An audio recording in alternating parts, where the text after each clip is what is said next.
Welcome, Bat Riders around the world. My name is Gary Solomon, and you're watching the Laidback Special Report from Battle Mountain.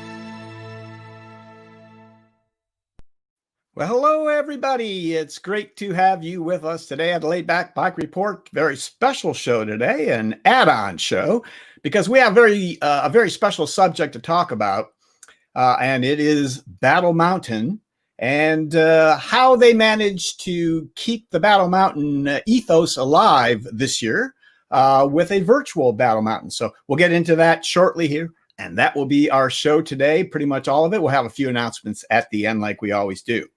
First of all, let me introduce to you my special crew today.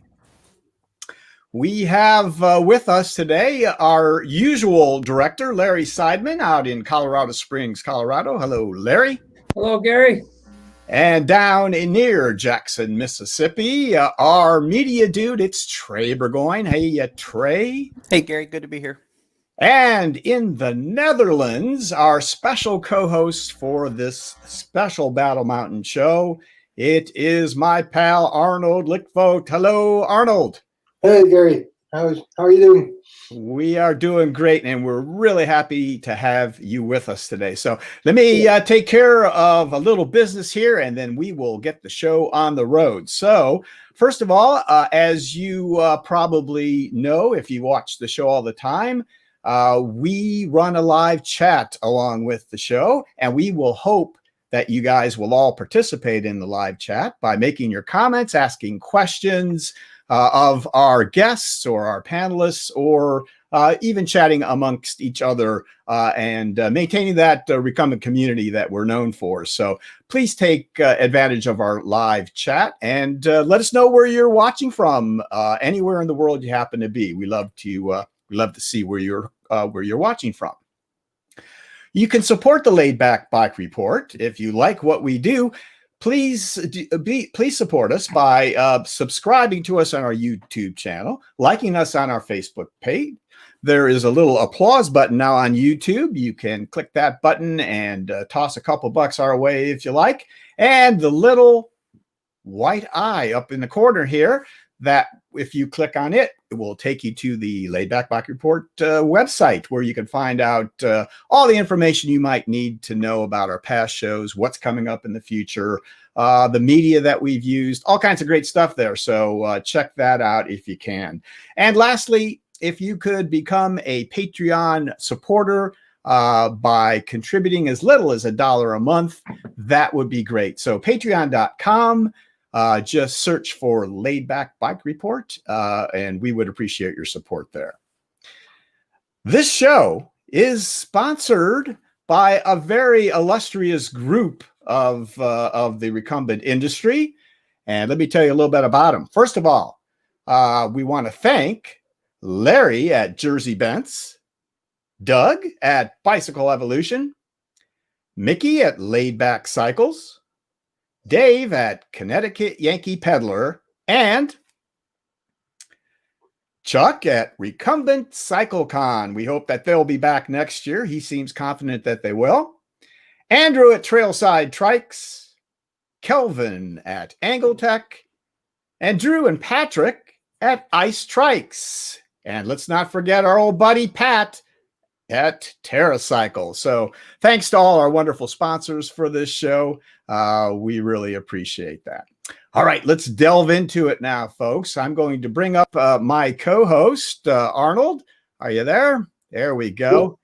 Hey. So Arnold really was the instigation to this show to start out with. He approached me about talking about the virtual World Human Powered Speed Challenge and what it was all about. And could we maybe have a little celebration after the week it was over? So let's get back to that in just a minute. But I think maybe we need to define for our viewers exactly what the World Human Powered Speed Challenge is. So Arnold, how about we start there and tell us what the World Human Powered Speed Challenge is? Yeah, well, it's this event that takes place in September usually, and it's a bunch of people from all around the world. We had people from Japan, Australia, the Netherlands, Italy, France, UK, Canada, USA, Mexico, all around the world. And they gather up in this small town in Battle Mountain, Nevada, basically a little bit out in the middle of nowhere for a week to race fast bikes. And it's an event that I like very much. As you can see, I have something with recumbents, and I like the fact that there are very little rules in this event. Basically, only no stored power, and you should build a safe bike, and then you can race it. You can have as many wheels as you want, but just come out and race and be as quick as you can. And I really like that spirit, and it's been a wonderful place to go to. All right, so let's maybe talk a little bit about we didn't see the pictures here. This year we couldn't hold hold the Battle Mountain event at all. But let's take a real quick look at some of what you had sent me in the way of images here. Can we go to the slideshow? There we go. Talk to us about this. Yeah, it's basically also why I love going to the event so much, because it's about fast bikes, and I like fast bikes, and I like people who ride fast bikes. But for me, and also for Marike, who always joins me, it's also about the space in Nevada. I mean, it's amazing. You are out in the middle of nowhere, and people come and race bikes. This was our first year that we came out. I started coming out in 2012, and I originally started out as a sponsor of one of the teams, the Dutch team. And at that time, the event was still quite small, and we all fit into the conference room of the Super 8 in Battle Mountain. And I also took some pictures later on where you can see how the event grew, especially also in the short few years that I've been coming. If we can see the next picture, it's the bikes that were present in that year. And this is where the bug actually bit us. Since 2012, each year we are having a discussion, are we going back to Battle Mountain? The answer has been no for 2 years, 3 years maybe, but for all the other years it was yes. And we love coming out, and migrated from visitors to volunteers actually helping out with the event. And it's grown quite a bit since. If we can see the next picture. Oh, sorry. Yeah, I forgot I put this picture in. This is Al and Alice, the event organizers. And they were arrested because they keep encouraging people to break the law in Nevada, which of course can't happen, but more on that later. And Al and Alice, we really are so sorry they couldn't have joined us. I know they wanted to. We kind of had a full show here, so we couldn't. I just want them to be clear. They were not eliminated from appearing on the show because of their criminal record at Battle Mountain. That's not the reason that happened. So we hope to see them next time. So, okay, go ahead. Let's see. What else? Another slide, maybe? Yeah, we all agreed on saying that, right? Right. No, this is actually where the event has grown to. As you can see, many more people than in 2012. I think this picture was last year. And actually, the town gives us the opportunity to use the Civic Center as a place to hold our meetings, because as you can see, this would not fit in the same room of the previous picture. There's lots of student teams coming out from all over the world. There's teams of people that build bikes themselves and race them themselves. So it's a great event and great people that come out, and it's a treat to be there. And I missed it dearly this year. So Let's see that next picture. I think we have one final. Yeah. So this is the amount of bikes and people that come out usually when there's no worldwide pandemic. As you can see, also it's grown quite a bit from 2012, and we're hoping we can grow that further even. Okay, and that last picture, yeah, there we go. The beauty of the place, huh? Yeah, the beauty of the place. Sometimes the weather doesn't always cooperate, and but I liked the stop sign symbolic of this picture, as we couldn't run Battle Mountain this year because of the worldwide pandemic, and we already had to decide quite early in the year because a lot of teams invest quite a lot of money and time in actually building the bikes, training riders, and especially getting stuff over to the US, and shipping that has to be planned quite well in advance. So we took the decision not to run Battle Mountain already back in April or May. So I liked the symbolic value of this picture. Beautiful. All right, and that stop sign also tells us that's the last picture in this series. So let's, Arnold. I think what I would like to have a few minutes having you explain now is what the story is with the virtual Battle Mountain, the Virtual World Human Powered Speed Challenge. So since you couldn't put together the real trip and have the real event this year, there was a virtual one that was put together. Can you tell us the story of that? Yeah, I'll try to stay on the point and briefly, but since a couple of years, I've been riding in winter at home on one of those smart trainers, and a couple of years ago, I discovered an application that mimics real rides by doing videos of real rides, and then you can ride them from your house. So when we started thinking maybe not to have Battle Mountain as a real event this year, I thought, well, maybe I can convince one of the teams to actually share video data and GPS data with me. And we can maybe import that into the application I'm using. And maybe we can do something of a virtual event to make the pain a little bit less of not being able to go there for real. And so I started approaching teams, and most of the teams either did not respond or were a bit secretive about the actual performance of their bikes. But actually, I found real good co-conspirators in Team Policumbent from Italy. And they said, well, maybe we have something that we use internally, and maybe we can go one better than actually just sharing video and GPS data. Maybe we can actually build the whole application. So when we talked about that, the idea started forming in actually them making the application. So I didn't do too much or anything at all on that, but actually organizing a virtual sort of copy of the event, more fun and more simulation than actual racing, but for people to sort of get to know the event, for people who've been to the event to actually experience what it is sort of to run a bike. I'd never done it myself, but I've done it a few times now, and my respect for the riders has grown bigger since even than it was already.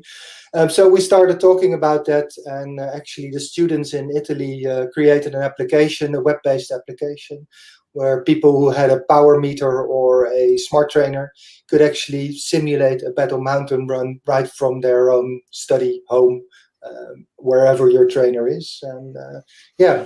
Let's take a look at the, we have a couple of slides here to show you the cover of, there we go, from the website, I think. And so there was the pitch for the virtual event that went on for a week that ended yesterday. And there is Arnold, that's you from behind there, actually doing a run, huh?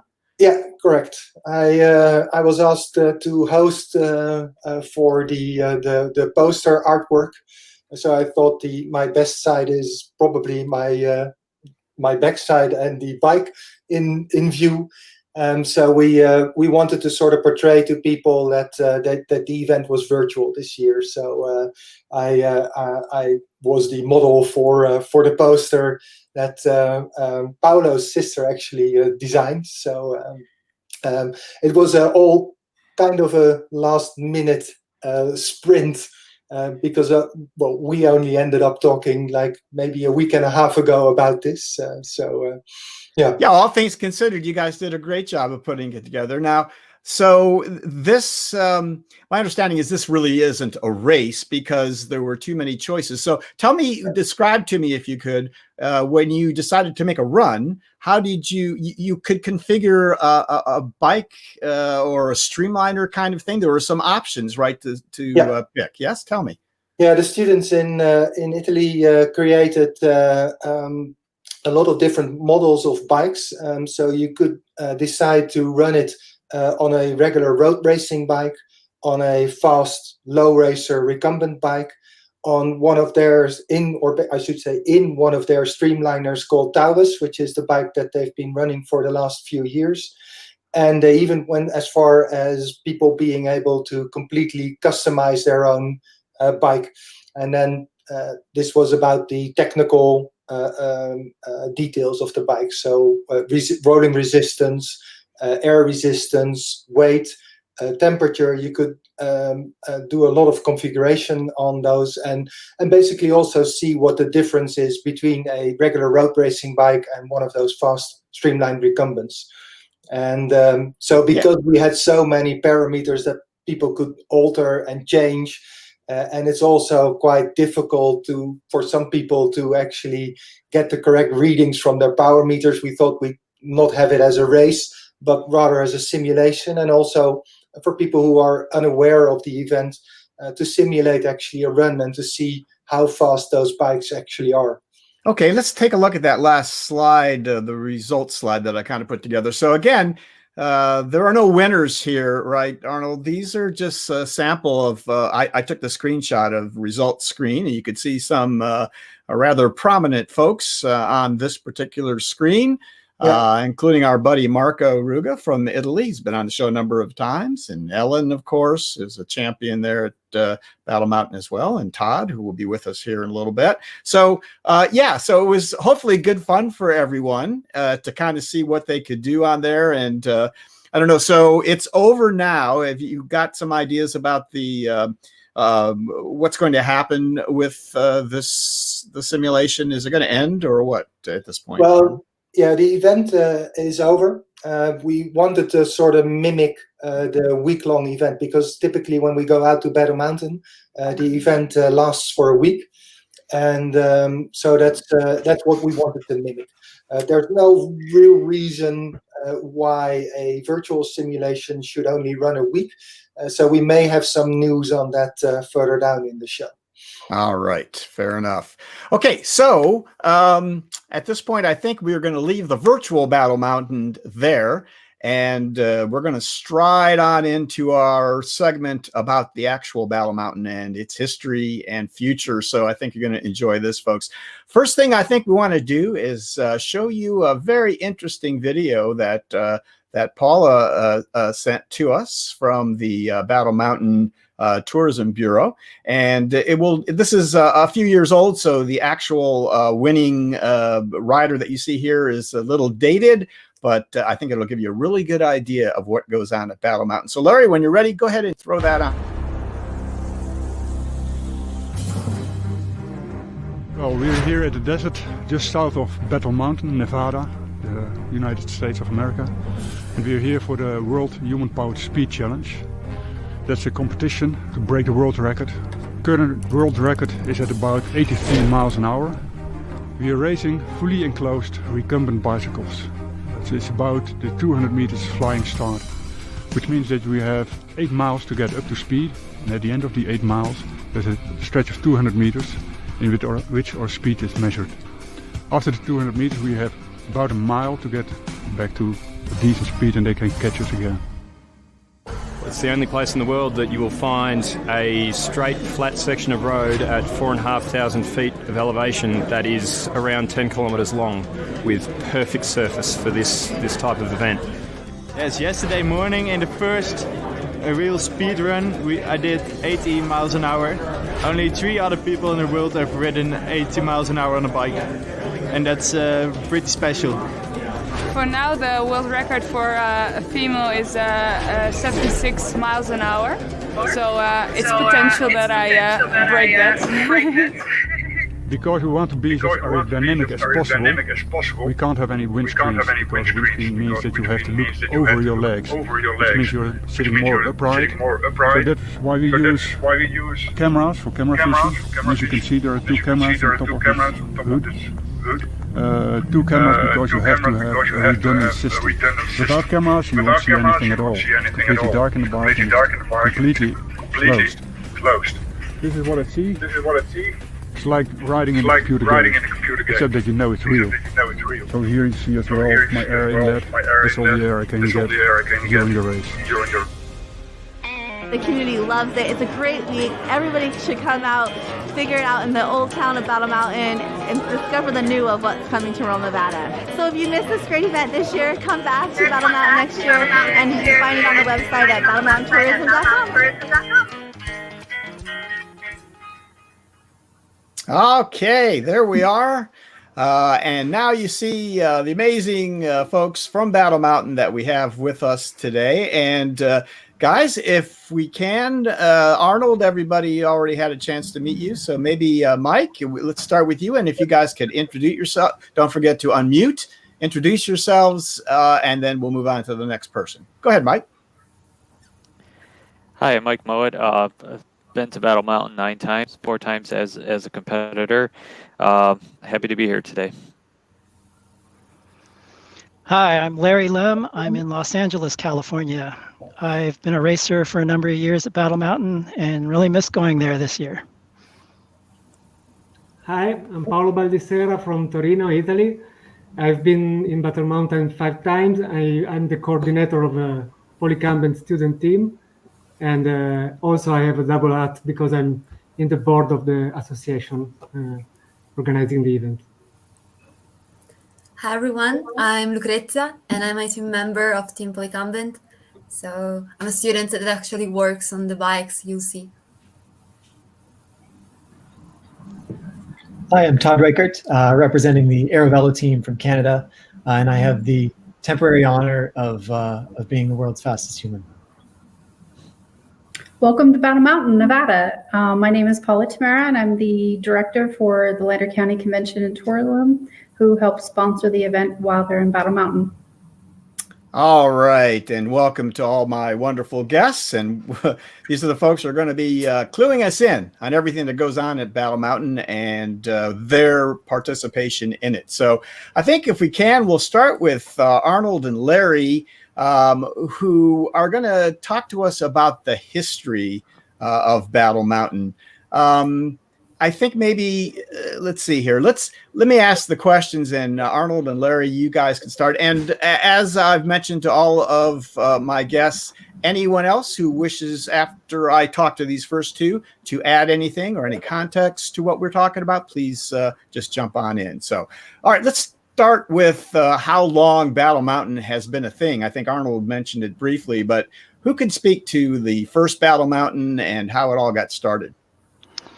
This is Larry. The first, way back in the mid-90s, a racer named Matt Weaver, really smart guy, went searching through the United States, traveling many highways. He had a plan, I believe, to search for the longest, flattest, straightest sections of road.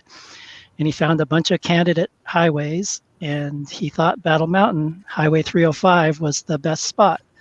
So a few years later in 2000, he, Sean Costin, and a few others, or maybe about 4 or 5 bikes, Sam Whittingham, they all had the first championships or speed contest in Battle Mountain in the year 2000. We've been attending Battle Mountain every year since then, except for 2020. All right. Now, can you tell me why Battle Mountain specifically? I'm sure Paula is glad that it ended up there, but why Battle Mountain? Should I take that one, Larry? Go ahead. Well, as Larry already mentioned, it's a really long, straight section of road.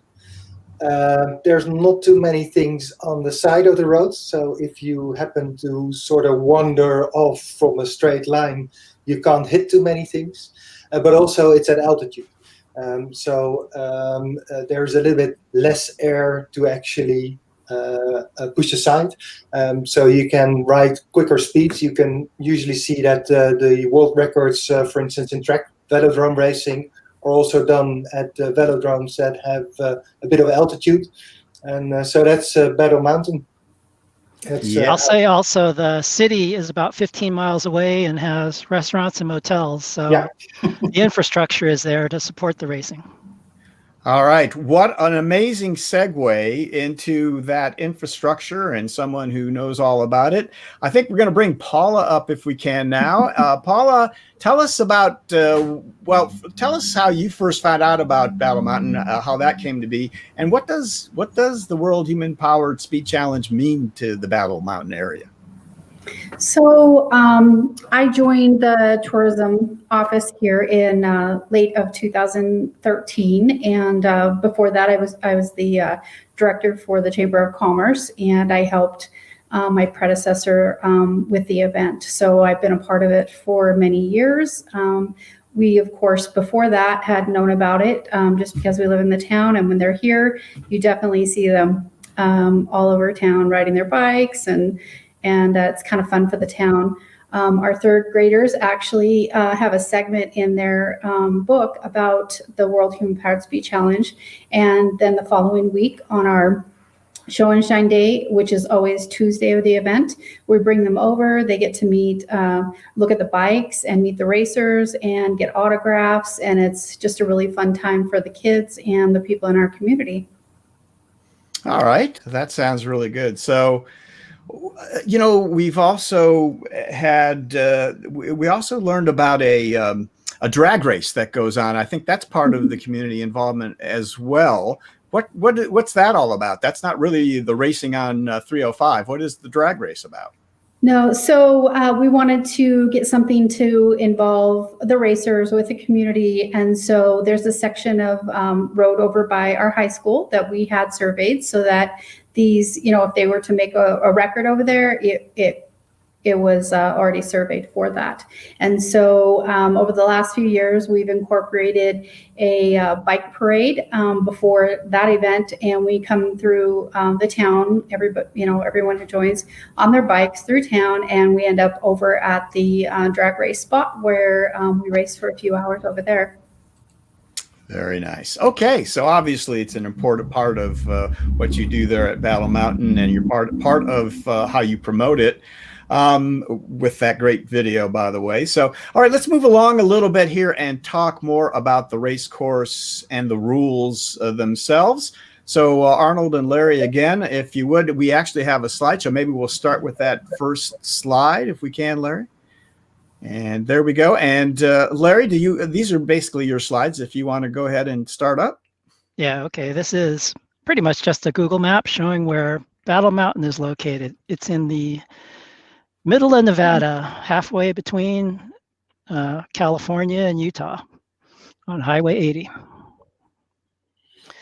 A sign at one of the entrances to the city. This is a photo pretty much just showing that the road is straight and flat, and it just goes on and on. So in talking about the course, we get to close off a total of about 6 miles with flaggers at both ends. It's only a 2-lane road, so we have to stop traffic, and we're only allowed to stop it for about 20 minutes at a time. And then we've got to open it and let the traffic through.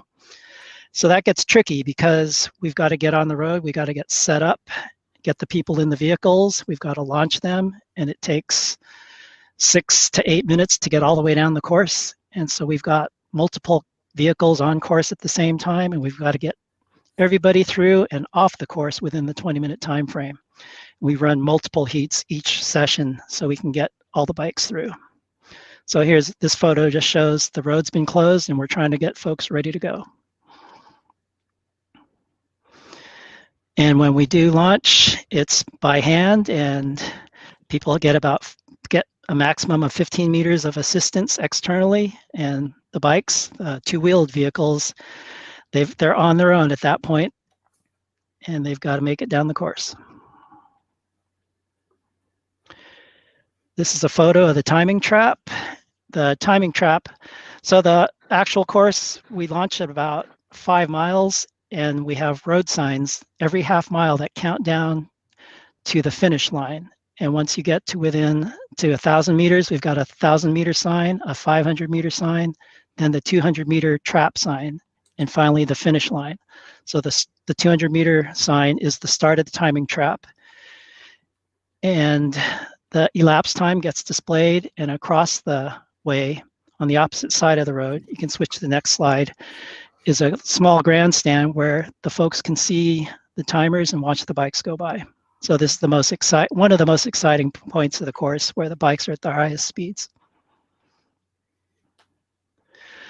After they pass through the timing trap, they get about 3/4 of a mile to start braking, slow down, and get caught, because most of these are bicycles and folks' feet can't touch the ground, so they're at the mercy of helpers, both at the start and finish. So at the finish, they get caught, they get untaped and removed from their bikes. And then they can get the bikes off the road, and it does get a little bit hectic sometimes because the time differentials between bikes can vary, and we try to launch them and to leave a gap between, but you never know how a person's run is going to go, and maybe one bike behind the other is starting to catch up. The bikes get launched at approximately 2 minutes apart. So hopefully they come into the end 2 minutes apart, but that can close up a lot depending on how things go. This is another picture of showing folks gathering at the Civic Center on the Saturday photo sessions. Here we're getting into the rules.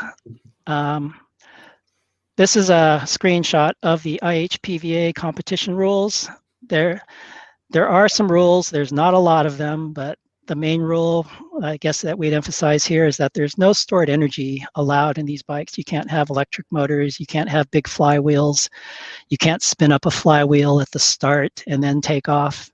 Everything you do has to be from energy point zero, and you can't store energy while you're in the bike in the form of batteries or flywheels or anything while you're rolling.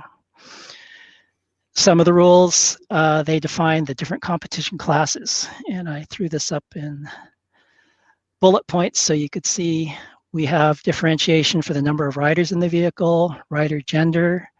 The only age groups we've created are for the junior riders. Once you're older than 17, you're in the general category that includes people of all ages. So these are really subcategories. For altitude, we have high and low, with the defining point being 700 meters above sea level.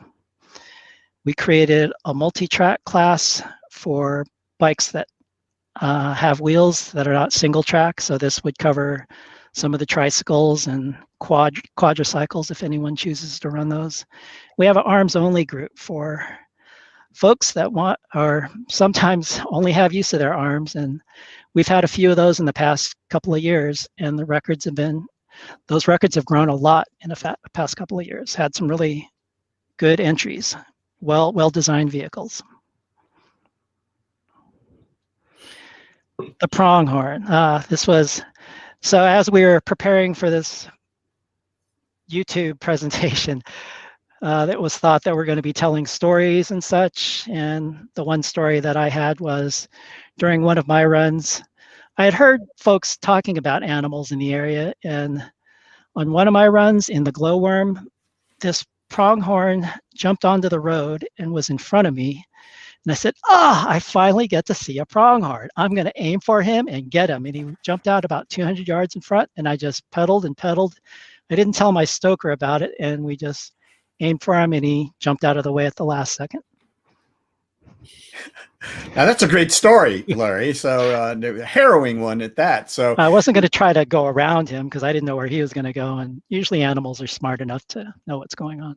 right. Let me ask you one question that came to mind looking at those rules. One segment of the rules talked about the altitude, so I'm a little confused here. So maybe I'm thinking the only place that the World Human-Powered Speed Challenge takes place is at Battle Mountain. But did the different altitudes that you have listed as categories mean that you could race elsewhere and meet the rules and challenge the speed records?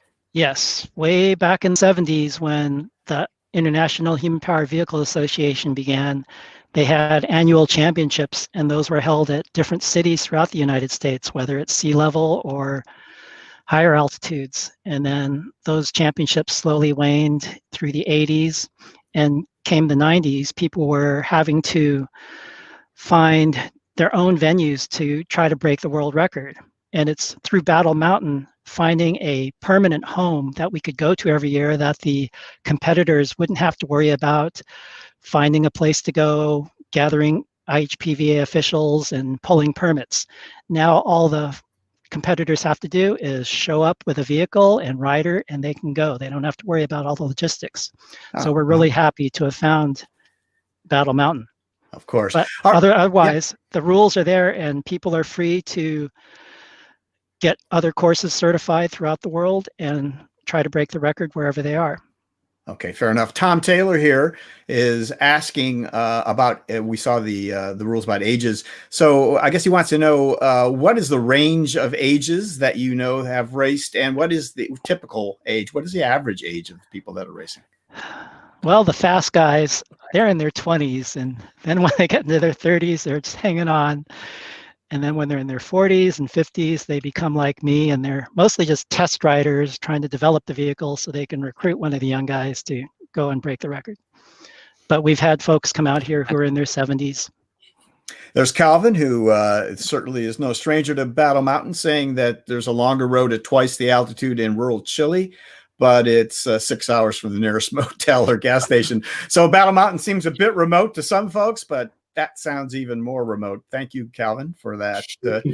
All right, folks, let's thank you, Larry, for that little tour of the rules and the course. So let's move along now and talk about the people and the actual bikes that race at Battle Mountain. And for this, we're going to, we'll start out with our Italian friends here with Paolo, if we can have you aboard here.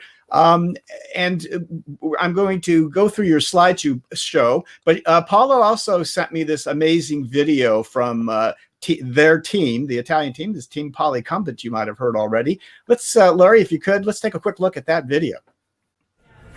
Thank you. Perfect. Safe races. Have fun.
All right. So the people and bikes of Policumbent right there, folks.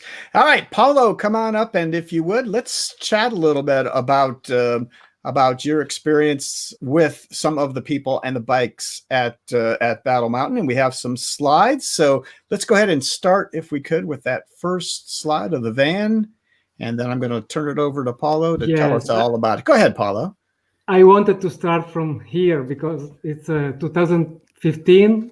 And in the last video, you've seen a very huge team with 2 bicycles, 2 riders, and a large crew. But everything started from a trip with 4 persons, including the rider, and the bicycle stored inside a car. So it's not needed to start in a great way with a big team.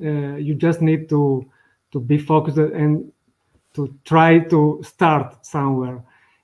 Once you start, then in particular, this is true for a student team from universities, then you will gain a lot of knowledge, and you will also gain some visibility, and it will be easier to grow in time. And when we went there, yes, that's the situation that we had in 2019, so a large difference. And also, this is only a part of our team coming to Nevada. The whole team is composed by almost 60 students from our university. So arranged in different sections and group. Obviously, it's a lot of fun for them. It's a serious activity because you must be focused. You must be serious when you start to build a bike and to test bikes, because your riders are going at high speed.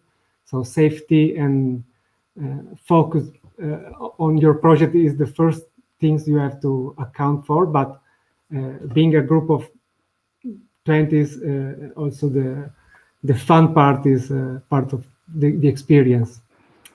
And, coming to the bikes, I cannot have a large overview of all the bicycles, all different kind of vehicles that are racing in Battle Mountain. I just had few pictures from my experience in random order.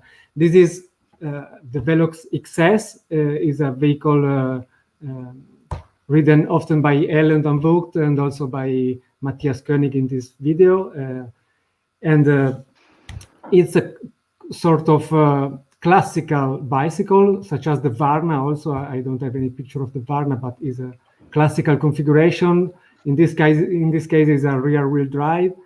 And what I suggest to new teams that want to approach to Battle Mountain is to start with something simple, something that can work with not trying to start from the most complicated project. Then you can reach results. This is obviously the top in this moment is Ita from Aerovelo team, owner of the speed record. And I have to say, when we arrived in Battle Mountain in 2015, it was the same edition where Todd broken the world record for the first time. And for us, it was a special edition. For everyone, was a special edition. But we learned a lot from Aerovelo team. They were also sharing knowledge without problems. And this is a very good approach and something you can find in Battle Mountain. All teams are collaborative, and there is a competition, but it's against time, not against each other. This is Ita Prime, the version of Ita that is ridden by Calvin Moes from University of Toronto. And if Trey can go for the next slide, please.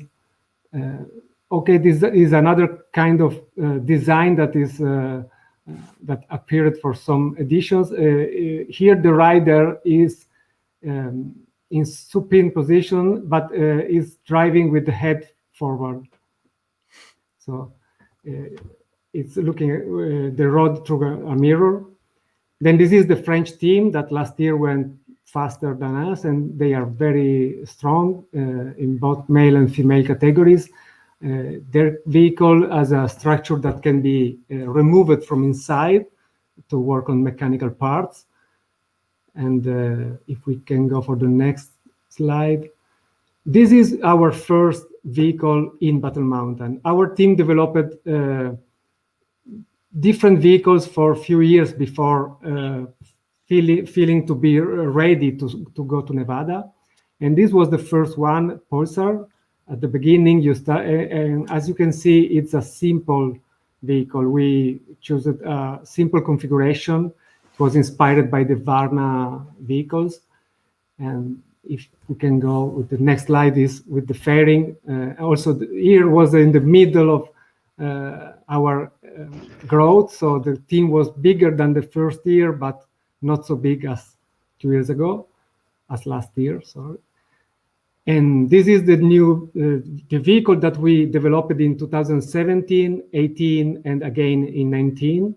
We also made a copy of this vehicle, which is called Taurus. It's also the vehicle that can be ride in the virtual Human Powered Speed Challenge. And we changed the kind of splitting of the vehicle, mainly inspired by Aerovelo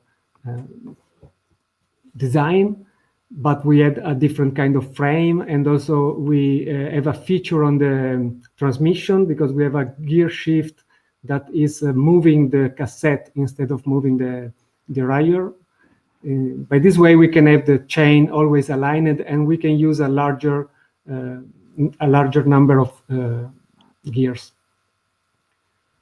Then this is Arion 1, I think, from Liverpool, maybe Arion 1 or 2. I don't remember exactly the year of the picture. But one of the features that is important also is the camera.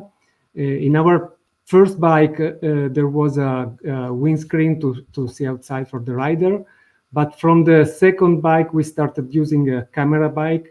And most of the teams are using a camera which is held by a small fin in the back, as you can see here. Also in the next slide, I think from one of the Delft Velox.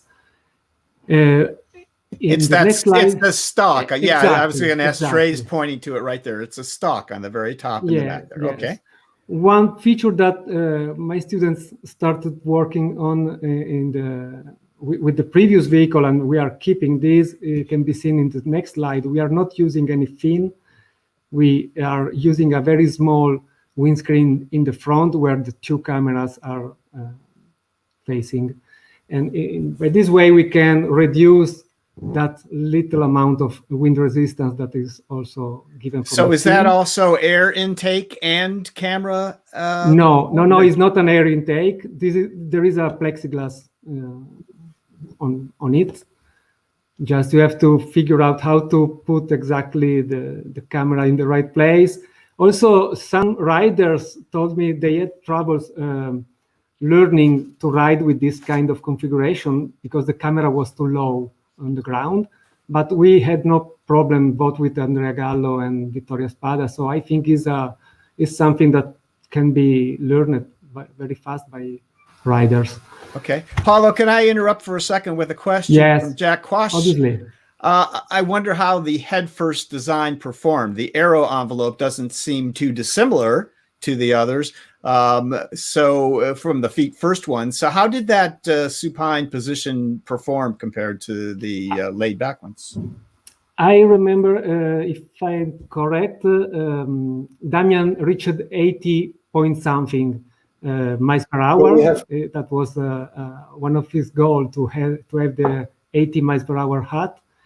And but then one of the problem with that design was also the start, because it was very low and needed some special support for the start, and there was a change of rules. So now it's not allowed to use skaters or to use external tools for starting. You can only push and balance the bike by hand and with a rider. So this changed a little bit the things, and I don't know if he planned to come back in future, finding a solution for that. All right, and another one here from Wayne. Yes, the tire width, and I know that the rolling resistance from the tires is a big thing as well. What's typically used for the tires? there is yes. Now every team is looking for the fastest tires, and also depending on the wheel size, there are different availability of tires. So we are working on small tires and small wheels, and we are mainly using some special tires from Michelin that are from a competition of low consumption, low fuel consumption, the Shell Eco Marathon. But we are constantly testing new tires.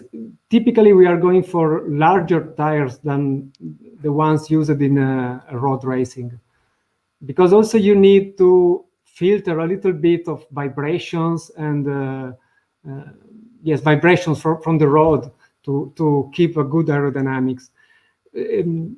Often when we talk about these vehicles, people think that everything is about aerodynamics there. It's true that aerodynamics is one of the most influential factor, but after 5 years, I can say there is a huge list of factors that you must consider when designing these bicycles. And if you fail at one of them, you cannot reach any good result.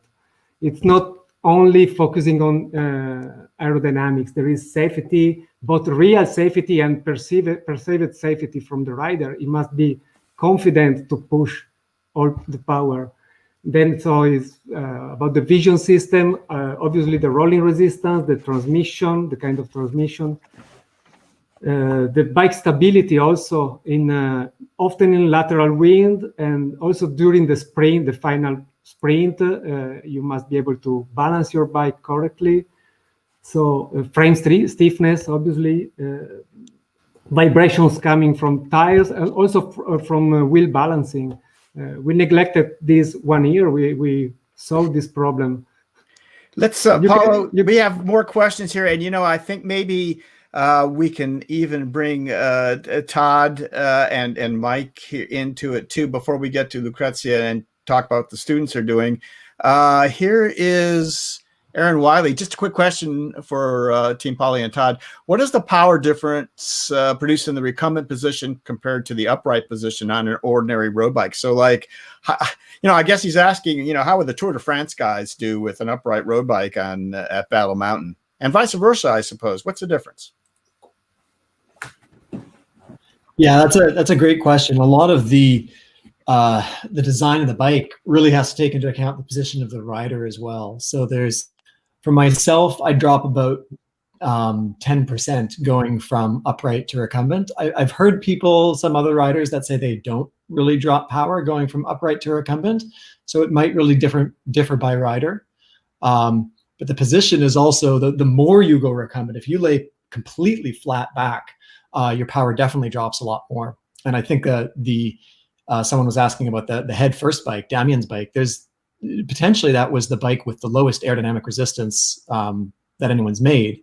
But I don't know if he was able to get as much power out of a position where he was completely laid back. So that's something that you have to really consider. So Calvin is coming in here saying if you train for recumbent, there's not necessarily any difference, I guess he means, between an upright training and this. And I suppose that also would apply to that to the head first position. You may not be able to get as much power as you say, Todd. Also, I guess training for that is unusual and it would be so different. So the point is, I think you train for what you ride. And since aerodynamically the laid back position is the one that's going to work here, that's what you have to train on, right? So yeah, for sure. And that's, in my experience, I would train almost entirely on recumbent, but I could go back the week before Battle Mountain, and even though I hadn't been on an upright bike at all, I'll go on an upright bike and produce 10% more power. So it definitely sounds like it varies by rider. Like, yeah, maybe for Calvin, it doesn't drop, and that's awesome. For some people, it might drop more.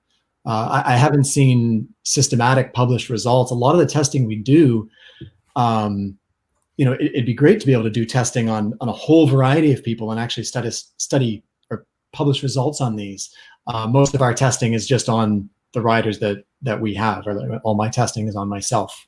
My goal is to learn my body as best I can, because that's that's what matters for Okay. me fast. Sure. Let me, Paolo and Todd, another thing occurs to me. Paolo kind of broached this subject. So you guys have been doing this for quite a while, and Paolo said how you have learned a number of things and have been surprised by a number of factors that affect your speed. So I guess I'm looking to know what you have learned in the last, say, 5 or 10 years. That what do you know now about being the fastest on that course that would have surprised you 5 or 10 years ago? Todd, let's start with you, and then I'll ask Paolo. What surprised me is how wrong I am way more than 50% of the time.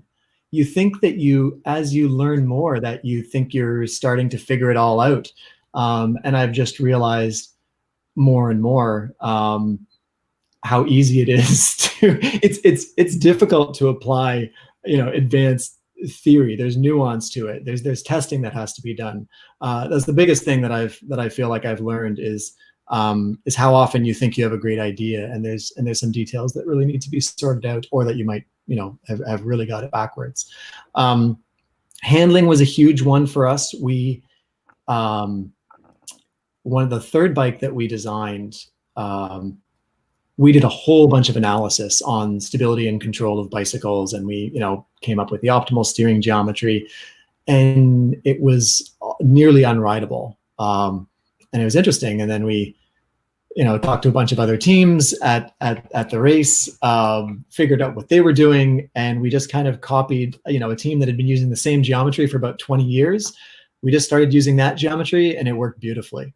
So there was a lot of interesting things like that, where you dive down a huge rabbit hole of investigation, only to find out that, the answer is a lot simpler than you think. All right. So, and Paolo, Todd seems to have learned that humility is what he learned over those years. What did you learn? What surprised you over the years from what you the first year that you raced until today? Many things. Also discovering, also when trying to, with our simulator, to realize the pacing that was the best pacing that you can keep.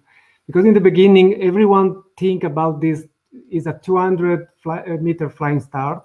So everyone think is all about a final sprint, because it's like that in road cycling, in track cycling in particular. But then you start realizing with time, going back to Battle Mountain, that is a very long run, and is also about how you manage the power during this run.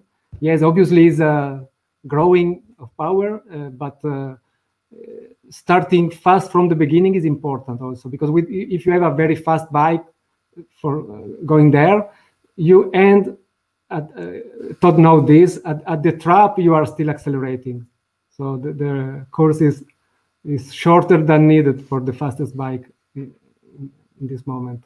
Okay. All right. Let's see what else. Some very practical questions here. What type of cycling shoes do people ride? Oh, and let me add to this, because we talked about it yesterday with some other folks.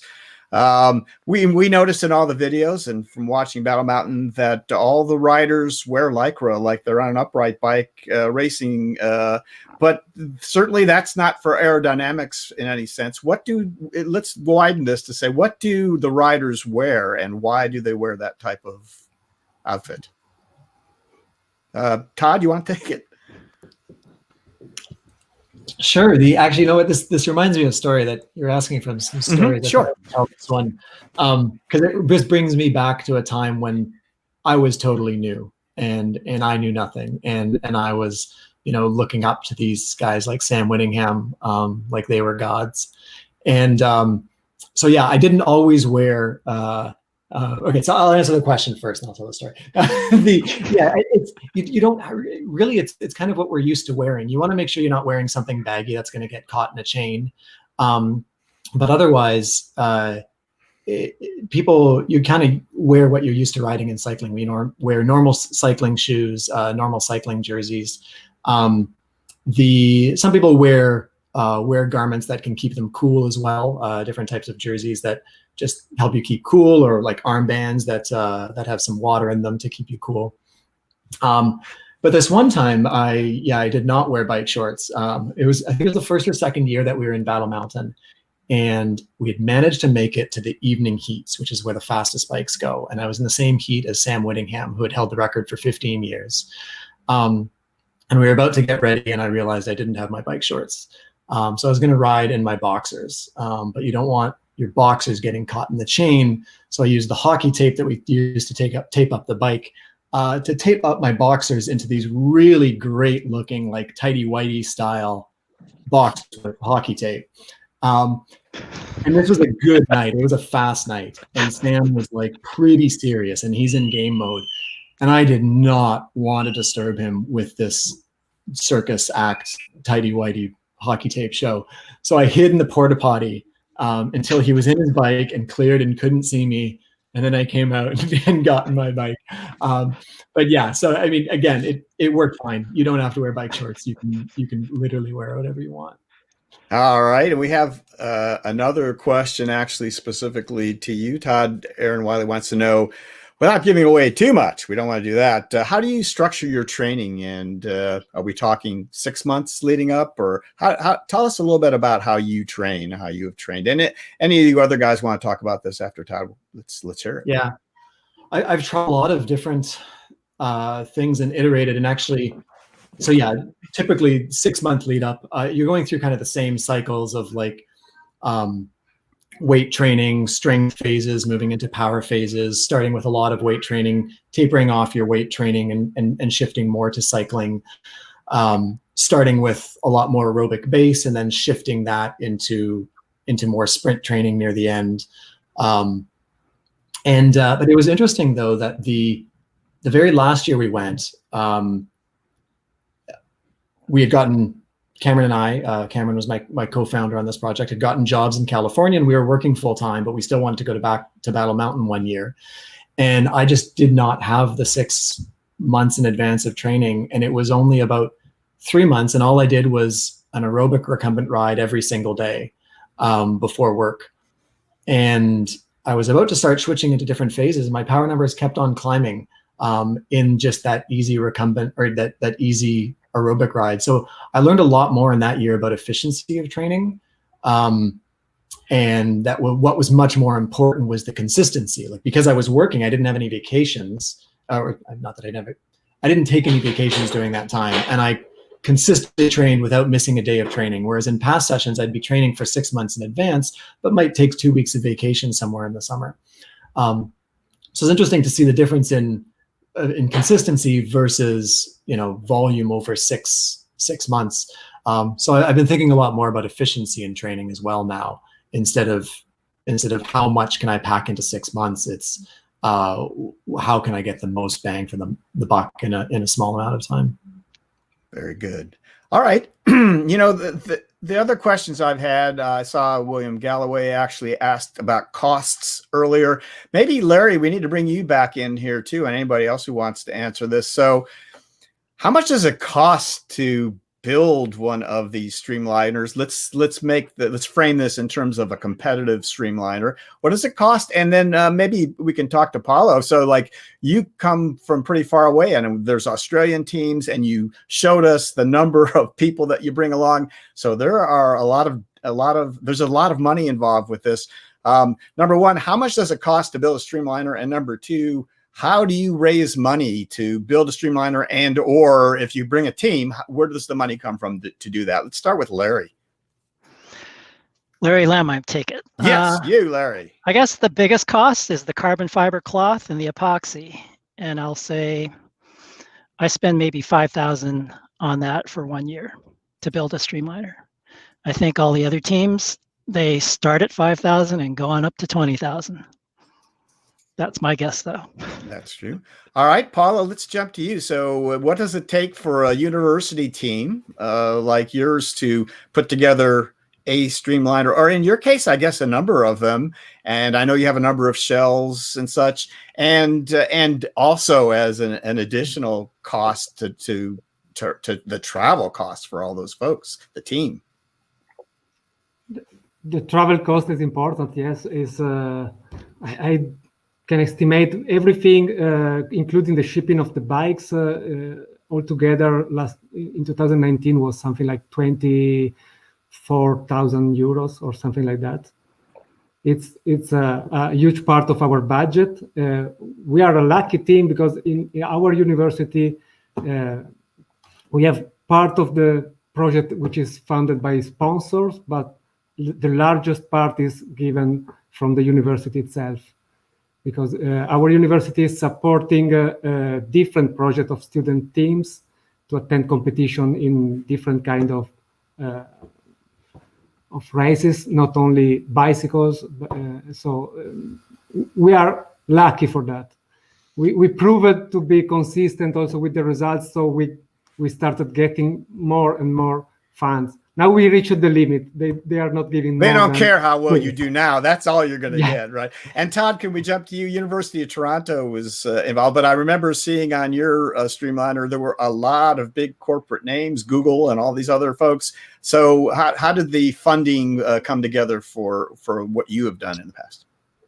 Yeah, I just saw a note from June that U of T's budget has never been over 30K per year, and I think honestly, like, the budget expands to fit the sponsorship that you have. It's tough. There's always more that you can do, but not necessarily more that you have to do. But if you have, all of a sudden access to a wind tunnel, you're going to use a wind tunnel, but it's not necessary. It's not necessary to be competitive. Our budget has definitely gone up a little bit. The travel, being able to rent out track time for testing. Track time for testing is huge, and that's a very, that's hard to get a hold of, not just financially, but actually to be able to, convince these large automotive tracks to put the car testing on hold and let you run your bike on there. I actually don't have the exact numbers, but it's definitely, it's more than 30, and it's less than 100 that we were budgeting in those last few years. Okay. All right. Well, I think we could probably go on with lots of detailed questions about this, but I think we better start moving along here. So, Paolo, let's go ahead. I guess we left it about in the middle of your slideshow. Can we go back to the slideshow and let's go through quickly with the rest of the bikes that we have? Yes, very quickly. The last part was to show also different categories of vehicles. This one is from Toronto, from Calvin. I don't remember both the name of the riders, sorry, but maybe he can write in the chat. And this is Titan is a tandem bike, so, and it's very promising. That bike right there is a tandem, yeah, okay. Yes, and it's very promising in terms of results. For the next year, I will look for that. Maybe we will discover that the fastest bike will be a tandem in the near future. I hope no, because I hope my team will do better. But this is Todd riding also on a commercial velomobile. So there are also this kind of vehicle attending sometimes Battle Mountain. And then on next slide, this is Arion 4 that broke the arm-powered record. It was 2018, I think. I'm not sure. Ivan, okay, was the others rider in the tandem, and this is again Arion 4. We are looking at this kind of project because my team is also planning an arm-powered record for the future. And then if we can go for the next one. Okay, this one was last year with 5 riders inside the Sprocket Rocket, and this was an amazing project. We knew that there were trouble in handling all the power that was summed up and going to the final sprocket. So there was a sort of power limiter to avoid too much power going into the sprockets. Yeah, those guys were amazing. It kind of reminds you of Elon Musk turned on his side. It's like some sort of a real rocket ship. So that's great. So you talk about tandems, maybe taking the speed record from single riders, but I guess you can't necessarily keep getting more and more speed exponentially by adding more and more riders. There are trade-offs there. Let me pop up. You asked about Calvin, he says, Evan Beneweiss was the stoker on that tandem, I think is what Calvin is saying there. Yes? Yep. All right. Okay, guys. Very good. Paolo, thank you so much for talking to us, sending those slides, a great overview of some of the bikes there. Now, what about building these bikes? Now, the majority now of I would think the majority of the entries at Battle Mountain now are done by various university teams, as we talked about. And so Paolo is with the Team Policumbent in Italy, and one of his students is Lucrezia. So Lucrezia, hello and thank you. So you have been involved with the building of your Streamliner for what was going to be this year and will be next year. So let's go through your slides, and maybe you could tell us a little bit about what you have done. So I'm gonna tell you a little about what we're working on right now. So we have two main projects. The first one is for the male category, and we're actually building a new bike for Andrea Gallo. He's a rider. And here in the image, you can see one of the first steps we do is actually we're checking how much room do we have to put everything inside. And here, that's also about what you were saying before about being reclined. We try to make the biker as comfier as possible to make him ride better. As Todd was saying, some people find it more difficult to be laid back. So we try here in this phase to really make it easier. And so usually sometimes people, while designing vehicles, they start from the inside and then get out. We do kind of the opposite, because anyway, human power is limited and aerodynamics anyway plays a big part in it. So we start usually from the fairing. We're going to have a new fairing, and we're working in these days actually to build it. It should have a lower aerodynamic resistance, we hope. We need to test it on the road, so of course that is important, but it should have a 15% lower resistance.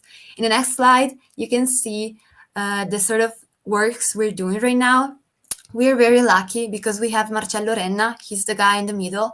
He's a craftsman from Italy that always helped us laminating carbon. These fairings are carbon PVC made, and they are they don't weigh a lot, and he helps us, and students are able to put their hands on, which is amazing because really in your life doesn't happen often to do these kind of things, and it's great.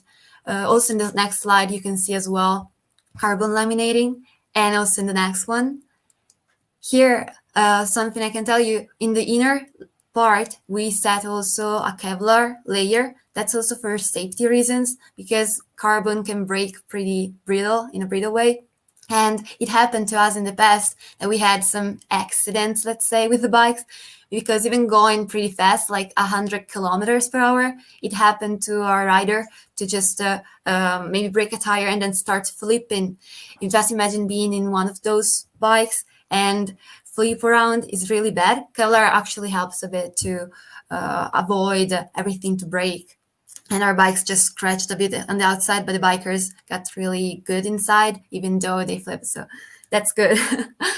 And well, next slide, you can also see some of the pieces of the new frame we're doing. This year, it's been a lot of work about it because the frame we had before was basically a flat panel of carbon. Instead here, we have a lot of complex geometries, and really doing it by hand took us a lot of energy. For one piece, I know we needed to make 180 cuts off of paper to really cut properly the carbon and laminate it. So Marcello Renna wasn't super excited about the shape we chose. But in this year, in general, we dropped a lot of weight from last year. We also used a lot of additive manufacturing components all around in bikes, even for structural needs. And we hope lowering the weight, that's the choice we made to go faster then. This is the bike with which we would like to break the record. We've been working a lot with it, and in these days we are actually building all the rest of the parts. So you won't see a picture of it full, but it's in progress, let's say. In the next slide instead, you can see the second project. This is what Paolo was talking about before. We want to participate in 2022 also for the hand bike category. So this is totally new, and it's even more in progress than the other bike, in the sense we just have the fairing, but it's not final yet. What you see still needs to be optimized by a software. We'll try that this year. And everything that is inside is in the building phase right now. In these days, we're deciding where to put things. We're making dynamics analysis. And so it's still a lot of freedom, but also a lot of work to do. This is basically what we're doing right now as Team Policumbent. And of course, in our free time, let's call it like that, we also worked on the simulator. We had 2 people of our team working on it, Stefan and Felix. And they told me they already had the code for the simulator before. They were using it with our coefficients. And then they also had a video of a full run of Andrea Gallo in Nevada. And they just decided to put it together, displaying the video with a velocity proportional to the input the rider was actually making while biking at home with the power meter. So that's what we're doing. And we're really busy. It's a great year.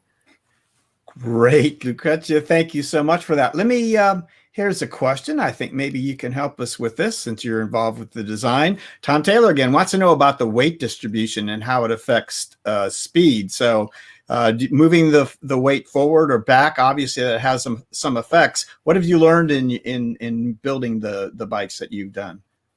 So in general, we try to keep it low, let's say the center of gravity, and weight, of course, is important. But we make both simulations and we make calculations. In general, just keep it really low, especially because wind, when it comes from the side, can bring a lot of problems, even in stabilizing the bike. Okay.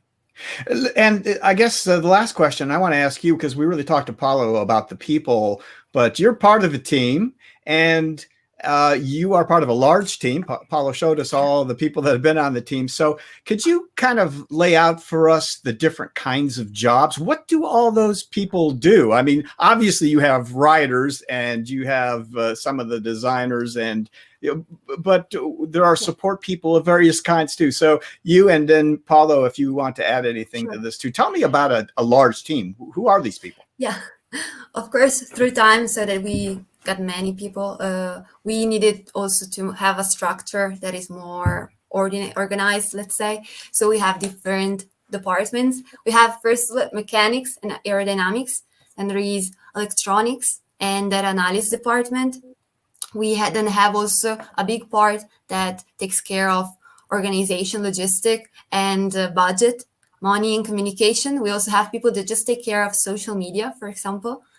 And already those are the main groups, I think. Then, of course, we are all one team, so people can help each other into different things. But basically, we are pretty much organized. We also have people that are sort of project managers of the male category, the female category, the hand bike category as well.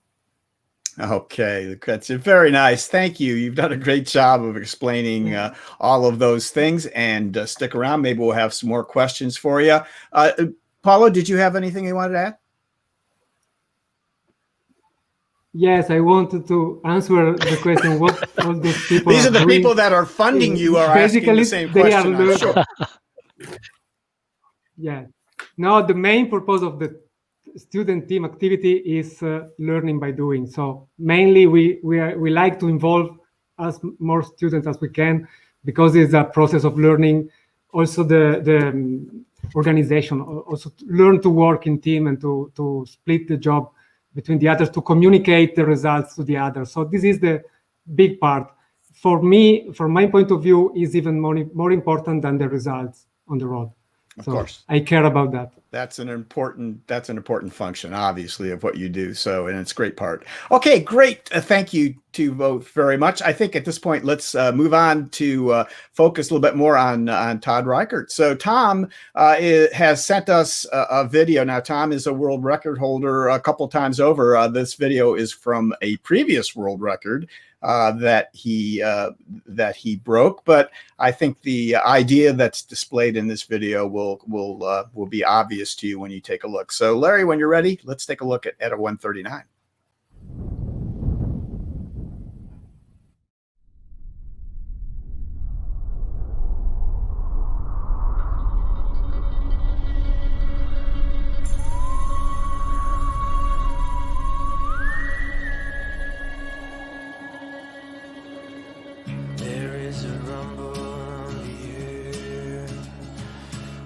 change that will come when you have to let go of the things that you hold, that you hold.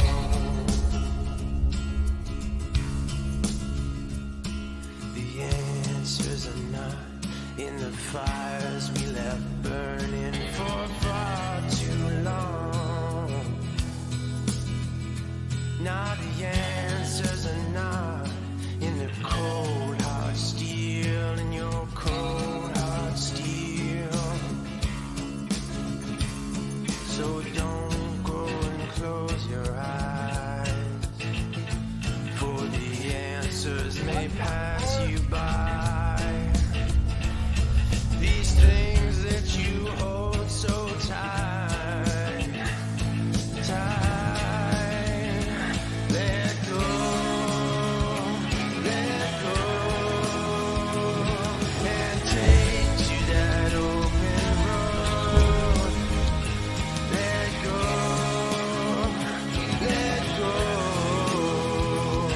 and take to that open road.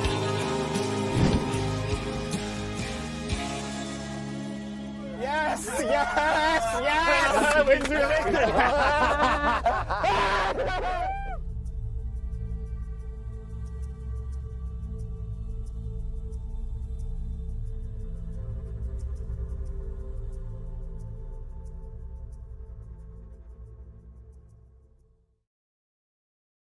All right. I could see the big smile on Todd's face while he was watching the end of that video. So, Todd, thank you so much again for being with us today. Let's, if you can, let's start with your slideshow, and then we're gonna ask a few questions about your particular history at Battle Mountain, and then we're gonna go through a few more questions for the group as well, if we could. So, can we start with that first slide, please, and tell us these are over the years. We'll start right here. Yeah, we often just kind of start with this because this is Sam Whittingham and George Georgiev, and they were the world record holders when we got excited about this. And I think what Paolo said about simplicity is really important. When you come to Battle Mountain, you've got there's 6 or 7 days of racing, but with weather conditions, you really want to bank on, maybe there'll be one good day. And so you need to be 100% ready every single day. If you drop a chain 10% of the time, and that happens to be the day that that the weather is good, then that's when you're not setting records. But I also just the simplicity of the team. I mean, they were a very small team. George and Sam basically built the bikes, just the two of them. And yeah, as Paolo has said, not getting caught up in the, we have a lot of amazing student teams. This has been awesome for the community. But this event is not inaccessible to small independent teams. And I think Calvin mentioned as well that Titan was built with less than $10,000 start to finish, the whole bike. So that's, that's not an insubstantial amount of money, but you don't need the massive scale that we're seeing in some of these teams. Todd, could I ask you, this is probably a good place. I've been wanting to ask this question. So if we compare these days with the great Sam Whittington here and Giorgio and such, when this all started about 20 years ago to today, I mean, clearly it seems though that there are more university big money kinds of teams there racing and seem to be the ones achieving the records. Now, it doesn't mean that there's no reason to still build your own and bring it, but don't you think that is? I'm not going to ask you. Tell me, how do you see it have changed over those years in terms of builders, individuals versus teams? Yeah, there's definitely been. I mean, the student teams. I've been amazed at the structure and the program that they go through. You see teams finishing bikes with enough time to get on the road and test, or if they don't that year, Policumbent will come back the same, like 2 years in a row with the same bike, and in between they've had a lot of time to test and refine it. And really, a lot of this is iteration and testing is hard. And we're going to talk about the new track, I think, a little bit at the end. But But that's what's so exciting for me, is being able to democratize testing a little bit more. I think right now, one of the biggest differences in these teams is the access to testing. And if that's something that we can grow, then this community is going to grow on both ends, not just the student teams, but the small independent teams as well. If we can make something that testing on large automotive tracks, something that's a bit more accessible for everyone. Yeah, so really a worthy goal. Okay. All right, let's get back to the slides if we could, and maybe go on to the second one. Yeah, sure. And I didn't necessarily set up any. These were just a few images that were kind of useful in setting it up. But really, I can just open it up to questions from you. You can go on to the next slide. There was just a few images of some nice shots of the bike at Battle Mountain and launching, just kind of capturing the feeling of being at this event. But no, go ahead with questions. All right. Well, I guess with you, I really want to know about what it takes to win at Battle Mountain. I know this is not the only thing, but what does it take to win there? What do you have to come with, and what do you have to do when you're there, and what things play a part in winning besides pain? Yeah. Oh yeah. This is okay. Well, this is maybe a good image for this. This was the first year that we came with this bike, and this is the last run, I think, of the last day. Coming out of there, my knees are bloody from scraping the shell. The fitting wasn't right. We were breaking spokes throughout the week. The persistence is obviously it's going to take iteration. Persistence is one thing, but iteration truly means putting your ideas to the test. It's so easy in engineering or in anything to come up with a good idea, to really believe in your idea, and to have there's mental blocks to wanting to test it in the right way that truly proves if you're right or wrong. And I think coming with just an incredible deep curiosity for the truth, a deep curiosity to put your ideas for the test. And when you come with curiosity, you also separate. You're not attached to your ideas. So many ideas in this bike are not our ideas. They're ideas that we got from other people. When you're just involved, when you're just interested in a deep curiosity for understanding how to go as fast as possible, then it just doesn't matter if it's your idea or someone else's. And yeah, let's go through these slides, and then I think maybe then we'll go through the questions I might have for you. Let's finish these off. There's just a couple more anyway. So sure. So I mean, yeah, this is our team the day that we first set the record. It was a lot of records are set in the evening. The air density is a little bit lower. Your bodies are naturally warmed up a little bit more. So evening is a slight advantage. But this was the first record that we ever set, and it did happen to be in the morning. So you get these. So the light was still up, and we could get a beautiful shot on the road while everyone. This is actually the moment. People are. They are smiling like that because moments ago we know we hit the speed to break that record, and that's an incredible moment. I think you're asking about, Okay, let's go on to the next slide here, and we're going to at the end here talk about the future of Battle Mountain. But in a slide right here, you actually are seeing maybe the future of Battle Mountain. So this is your son Milo, and I guess you guys were doing a little training. So this is the future of Battle Mountain, because I think this is the way you need to do tandem bikes. So we ran Milo and I this morning, and we figured this awesome way. So he moves his legs, and he's pushing down on my legs, and that's adding power for sure, right? And kids have unlimited, Milo doesn't get tired. He 100% does not get tired. So you put little kids in these bikes on top of an adult rider, and I think we're going to crush previous speeds.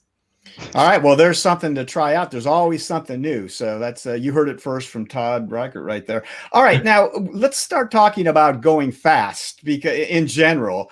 Now there is a danger in going too fast, and Todd actually went a little too fast on this next video. Folks, keep a close eye on this Streamliner as it goes by.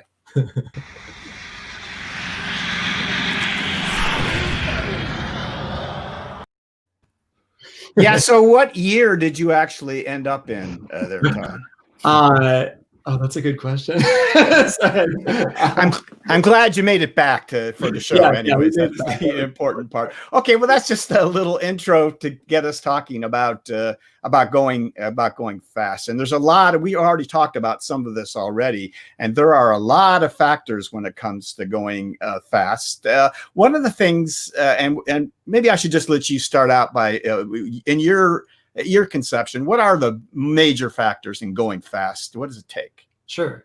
Just to put context to that video. So that was the first time we hit 88 miles an hour, and of course went back in time. I think more than the record, that 88 miles an hour is something that everyone's been talking about and joking about for years. I feel like that was actually like the most exciting moment when we hit 88. So yeah, going fast, it's fundamentally, it starts with aerodynamics. If you don't have the aerodynamics right, then nothing else matters. But once you've got the aerodynamics down so low, now all of a sudden everything else matters. You know, the aerodynamics has now become a smaller percentage, and now your rolling resistance and drivetrain efficiency and everything takes a much bigger part. But I mean, fundamentally, it's about testing and iteration. There's 100 things that matter. There's 100 ideas that you could try, and then in the end, you need something that works consistently. Consistency is almost more important than anything else. Both the consistency of the rider, the consistency of the vehicle, and the consistency of the entire team. I mean, we watched. I remember watching Sam Whittingham when we first came, and I mean, he was ready for every single run at exactly the same time. He was the first one there setting up. They never missed a run. They never dropped a chain. And being able to figure out how to emulate that, especially as these vehicles get more complicated. I mean, we're running a pre-flight checklist as if we're going to go fly an airplane. The pre-flight checklist is an hour and a half long, where they're going through system by system and testing everything out.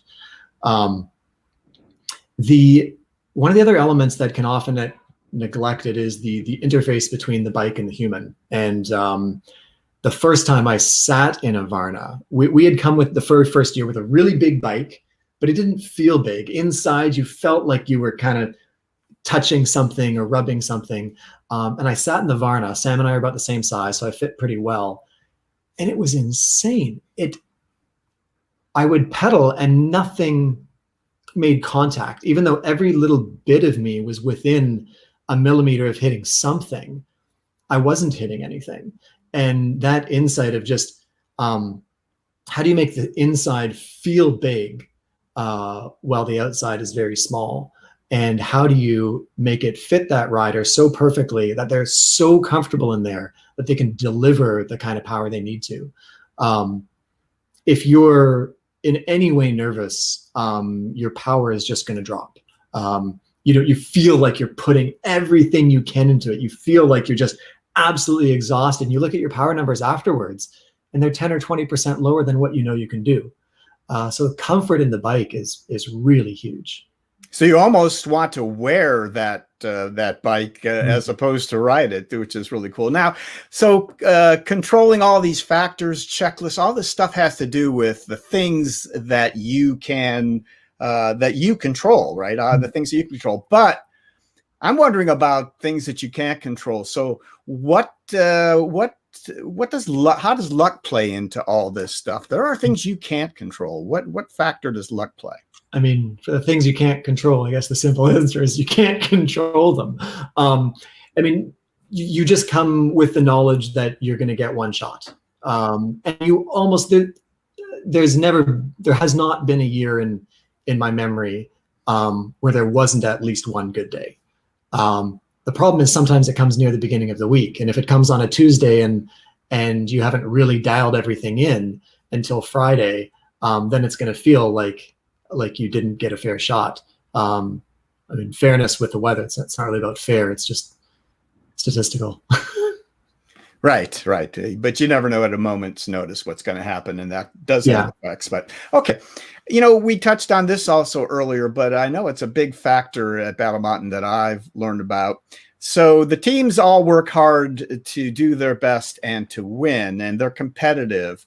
On the other hand, there is an incredible collaborative nature to this event. And so, and I think we'll maybe bring some other folks in here too, but Todd, I know you're big in this as well. Could you start us out and tell us about what that's all about? Why do people help each other out if they're competing?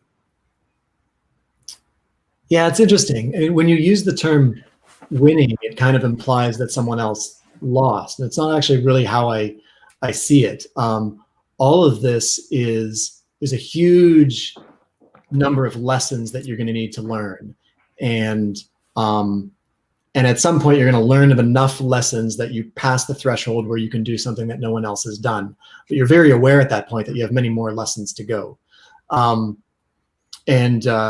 So yeah, so for me, it's a milestone to cross that threshold, but it's not the end, and it's not like winning implies more finality and implies more someone else is a loser, and that's it's really cool. It's not the mentality here. It's like we're in a scientific endeavor, right? I mean, scientists they want to be the one that published the paper, but in the end, we're all going to scientists publish papers so that others can read them, so they can build on top of that. Mm-hmm. And we will progress the fastest, and we will fulfill our curiosity faster by sharing. And the IHPVA has started up the publication Human Power again, and maybe Paolo can talk to that. So we're starting to get publications back out there where people are actually doing proper write-ups about what they're learning and sharing it with people, along with all the collaboration that actually happens at Battle Mountain. All right. Speaking about that collaboration, so anybody else, can anyone give me an instance of being at Battle Mountain, being helped by another team that was out there? Somebody have something to share with that? Yeah, Paolo, go. I could probably add. Yeah, Paolo, go ahead, and then we'll go to Mike. Yes, last year, Mike Mowett last year. Mike, all right, let's go to Mike and find out what he did. Mike, what did you do?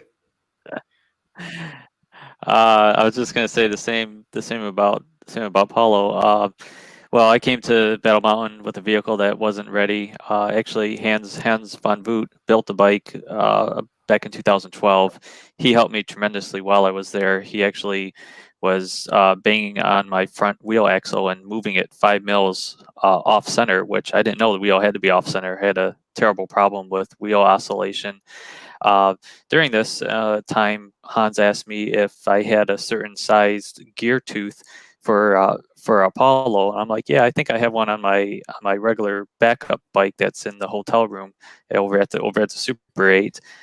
So Vittoria needed a 12-tooth Shimano gear, I believe, at the second position, Paolo.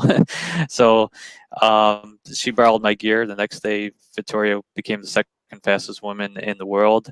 Paolo got a tire for Hans, which he used on Ellen's bike, and Ellen got her personal best the next day as well. After 14 trips to Battle Mountain, she was a former world record holder. She got a personal best of 72 miles per hour.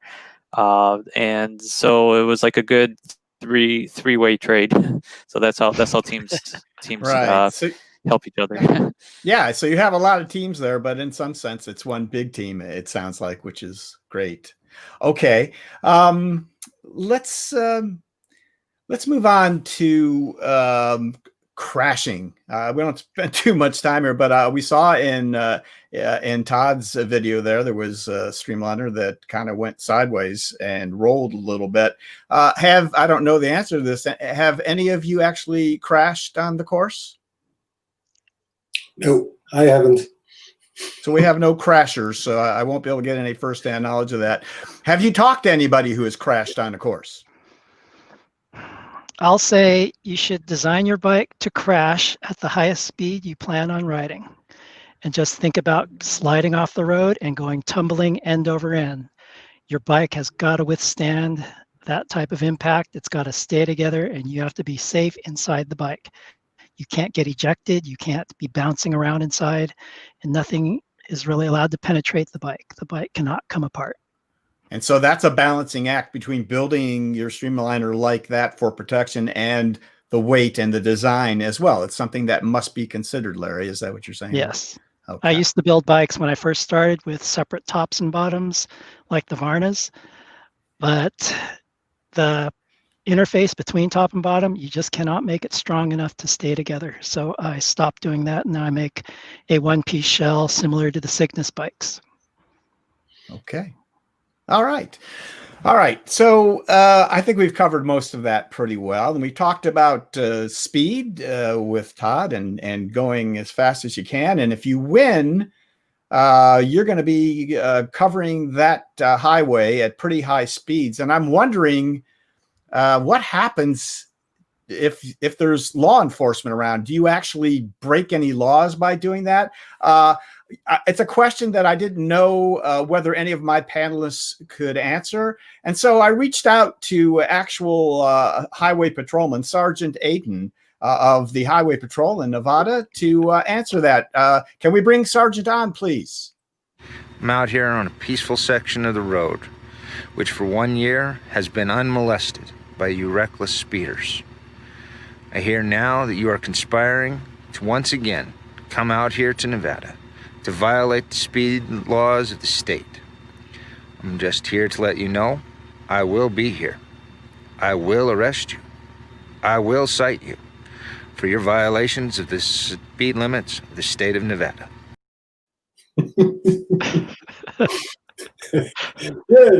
I had plans to go to Battle Mountain and race, and now I'm not so sure I want to deal with that gentleman. So thank you very much, Sergeant Aten. That was very kind of you to send that video in to us. And so I assume that many of you have had interactions with the Highway Patrol there. And I know that they're actually instrumental in helping you manage the traffic on the road. Maybe Arnold, you can talk to us about that, because I know you must interact with them. What's been the situation with them? Well, it's great to see him out there, and I know he's a big fan of the event, and so it's really great to have him out there. Usually we get along fine with all the people that want to travel down the 305, because we do close the road for 20 minutes at the time. So sometimes we have folks that are not so happy that we do that.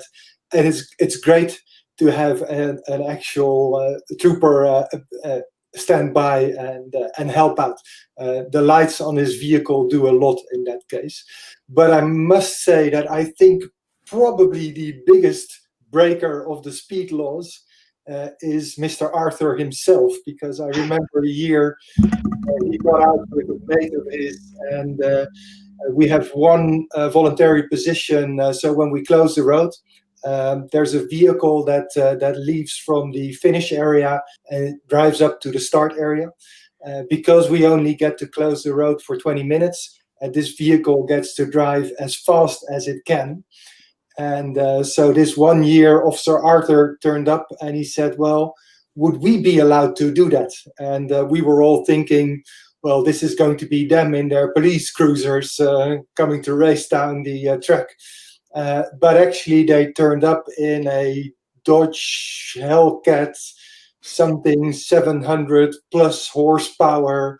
So I think they might have the record for the fastest car on track, although I'm not 100% sure on that, but it was close, definitely. So hilarious! It's great to have him out there, and as a backup, but also as a great advocate of the event. Yeah, he seems like a great guy, and he's all on board. I know, Paula, if I could have you unmute real quickly, and I want to get your reaction here. First of all, Paula, thank you for setting that up with me to allow me to contact the sergeant. I guess I'm wondering about, we talk about closing down that road on a routine basis during that week that Battle Mountain Championship is going on. So do you get pushback from some of the locals sometimes? How's that? How do you handle that? Well, we've had some people complain about it, but for the most part, it is only 20 minutes and then we let cars through. So I think everyone's been accustomed to it. Plus, we send out notices to the local community members and businesses to let them know when we're going to be doing this so they can make alternate plans. All right, very good. And let's take a look at those. I've got a couple of slides here real quick about some of the previous criminals that have been charged. Yep, let's go to the next one. I just wanted to quickly show these. This is kind of what it looks like. Yeah, can we do any more of those? All right, well, maybe Trey is stuck, maybe. Yeah, it won't go. All right, let's, oh, here we go. Okay. And there we go. Another one. Yes, she looks terrified. Let's put her in the cruiser. There we go. All right. So this is what can happen to you. So that's just a cautionary tale, folks. All right, let's move along as we're getting loaded. I think we're going to go back to our pal Mike Mowett, and he's going to tell us about the records that have been established at Battle Mountain over the years, and maybe even a projection or two before we get to the end here. So, Mike, you ready? Take it away. We'll go to your slides, and let's get these going here. Go ahead. Mike, yeah, thanks, Gary. Yep. Basically, yep. Okay. Basically, this is a recap of what happened in 2019. We had the 3 fastest women in history. They all broke Barbara's old record, which had stood for 10 years. They all went over 75 miles per hour. And we also had Denise Mueller-Kornick, which holds the world's fastest, she's the world's fastest human in the motor pacing event. We also had the fastest European men rider in history. Both Fabian and Andrea both exceeded the old European record set by Sebastian Boyer by a significant margin. It was really exciting to watch these two.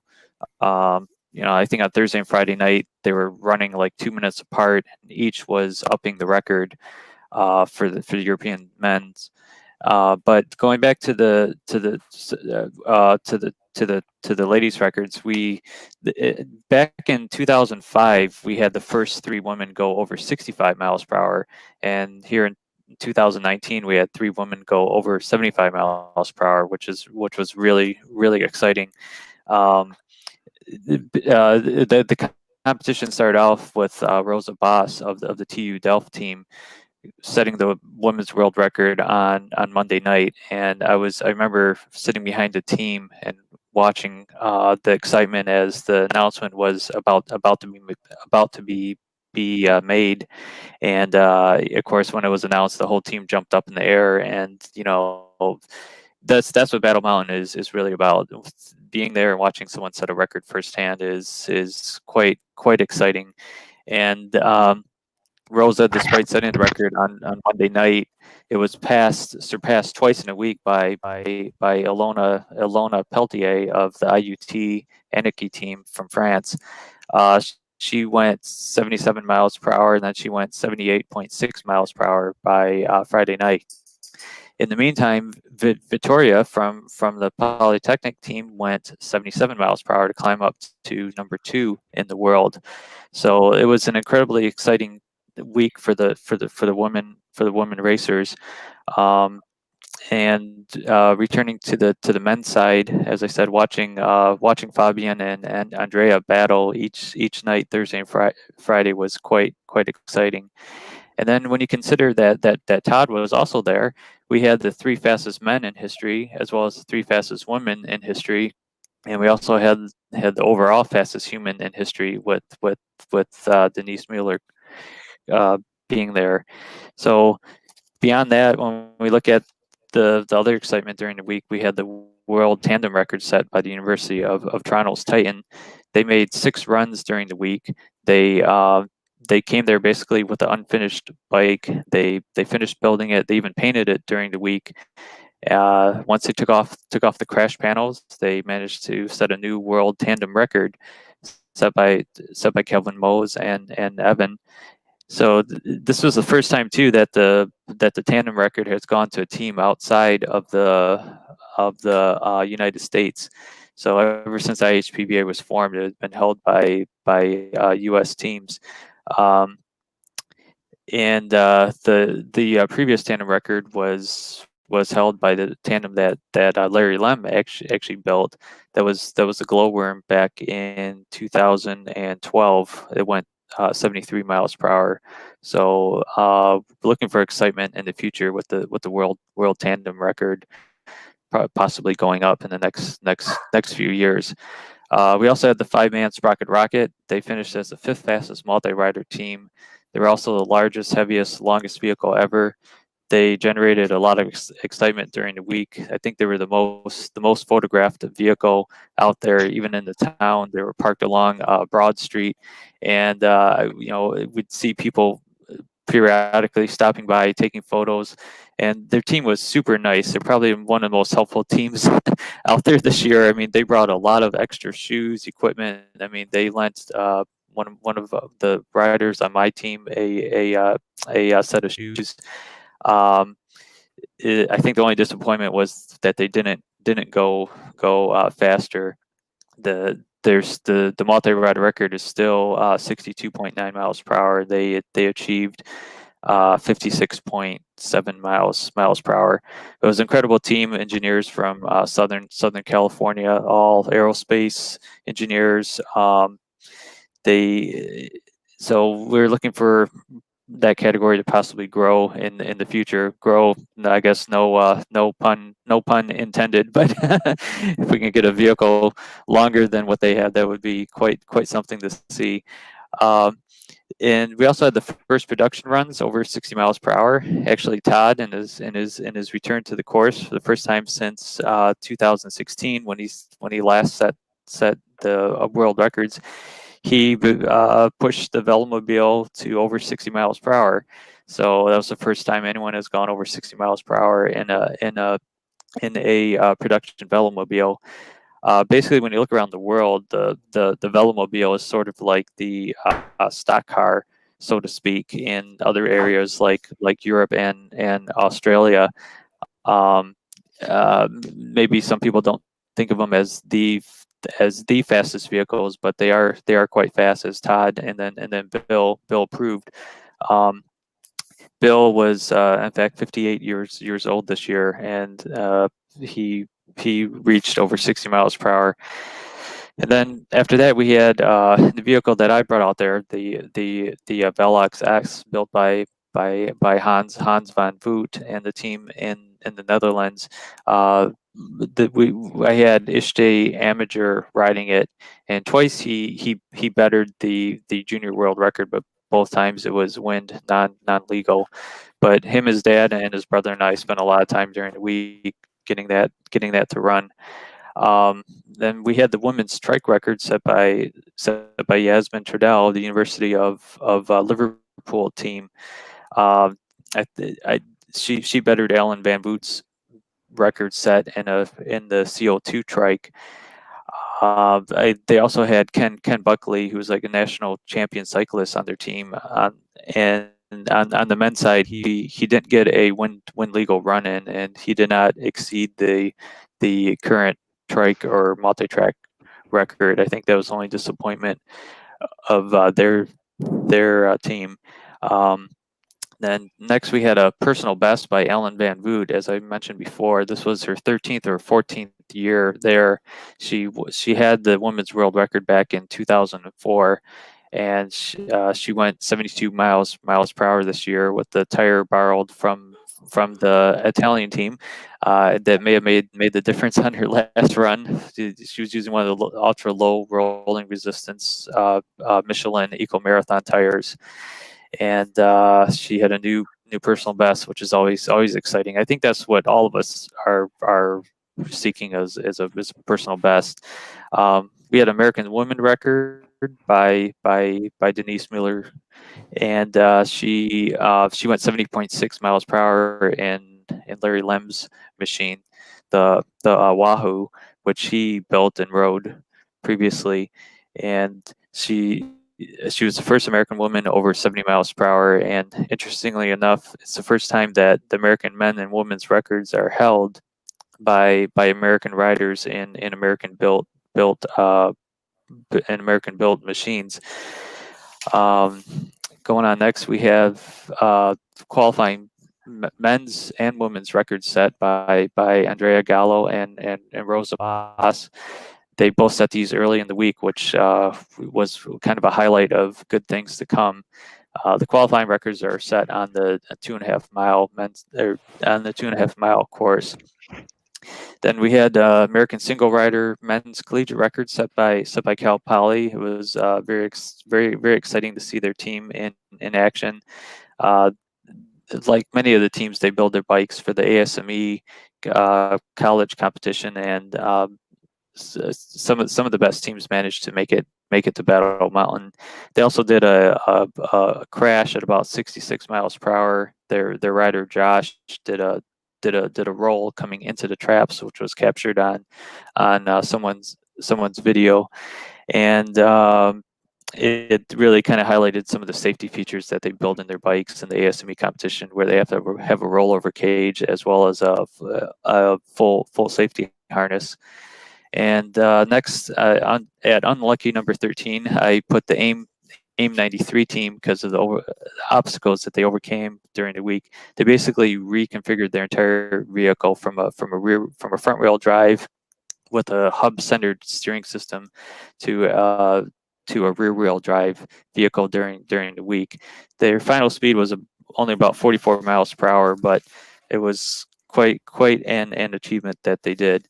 And finally, we had the fastest college professor in the world, Gouliarm of IUT Anarchy. He went 72.1 miles per hour, and it's always exciting to see someone go over 70 miles per hour. And I think I'll go on to the next slide now. So yeah, let's kind of wrap it up if we can, Mike. I'm sorry. Yeah, I know. We're running kind of late here. Sorry. Go ahead. You're fine. No, right. You're good. Yep. Yeah, this is a video of Alona Peltier. This was a video still just before she set the world record, and that's the Altair 6 there. You can go on to the next slide. This is kind of a plot of the records over time. I focused on 4 areas, which was the men's record, the women's record, the tandem, and the trike. So you can kind of see where we were at prior to the year 2000, like 1995. Those were the previous records. You can see the sudden jump up in the records starting with the year 2000. Once we arrived at Battle Mountain, had this ideal course. And the end, there's kind of predictions for the future, which I know can bring a lot of arguments, perhaps. We're going to have a short discussion on that. We may bring this chart back up for that one. So, yep, okay, let's go on to the next one. Yep, move on. Yeah, basically, what records are there left to break? Number 1 is the tandem record overall. I think we're going to see that go up significantly in the next few years, and I foresee the University of Toronto versus TU Delft versus University of Liverpool, and any other teams that decide to field a tandem entry. The next big record I see is the trike multi-track record possibly going up. We have newcomer Australian Kyle Lyric in the Phantom Mini T, who's going to be arriving this coming year. And also, as far as the women's record, I don't know if we've yet reached the peak. I think we're going to see 80 miles per hour on the women's side, and the last record is the junior record that's still up for grabs, I would say. Next slide. And this is Kyle Lyric, who's going to be bringing the Phantom Mini T next year. So we're looking for an exciting speed from this team. Very nice, Mike. Thank you, and thanks for speed. No, that was great info. So, all right, and that's going to lead right into our last segment. We're going to kind of roll through this pretty quickly, and it has to do with the highest attainable speed, and this is something nobody knows for sure.